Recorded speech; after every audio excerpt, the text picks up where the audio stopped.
Lenovo ThinkBook Plus Gen 6. And you might say to yourself, this looks like a fairly standard clamshell laptop, bit of a squared off screen, but that's about it until I show you something that we saw a couple of years ago, but not in an actual product until right now, and that is a rollable, expandable screen.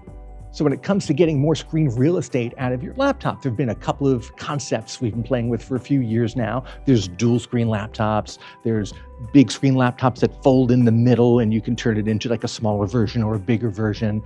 But this is another way to get more real estate out of your laptop, and that is by taking the larger screen and making it a rollable, flexible OLED display and just storing the rest of it in the chassis. And then at the touch of a button or a hand gesture, which I'll show you in a second, you can actually expand the screen. This is really great if you're doing a lot of office work with documents and you really like having that extra vertical space as opposed to, widescreen space like this, because you can look at some really tall documents right here.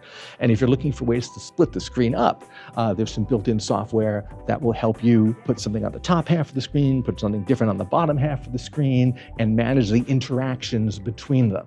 This is called the Thinkbook Workspace, and it helps you set up a second virtual display down here, so you could have some stuff on the top window, some stuff on the bottom window, manage things that you put in your clipboard to copy and paste, and generally help you split the giant display up in ways that make sense for you. And even if you look beyond the really unique style and design here, it's a fairly standard, powerful Lenovo laptop. It's got latest gen Intel processor, it's got a terabyte of storage, it's got 32 gigs of RAM, and it weighs about 3 pounds and change, which is not terrible, actually. It certainly doesn't feel super heavy considering you're carrying the equivalent of 2 displays around with you. And if you want to put the extra screen away and just turn this back into a clamshell, well, just hit the button again, and it packs itself right up. The Lenovo ThinkBook Plus Gen 6 is expected sometime in the first quarter of 2025. It's going to be an executive laptop because it's probably going to cost around $3,500, but I really enjoy seeing new and interesting types of laptops come on the market so we can all find the best way to work.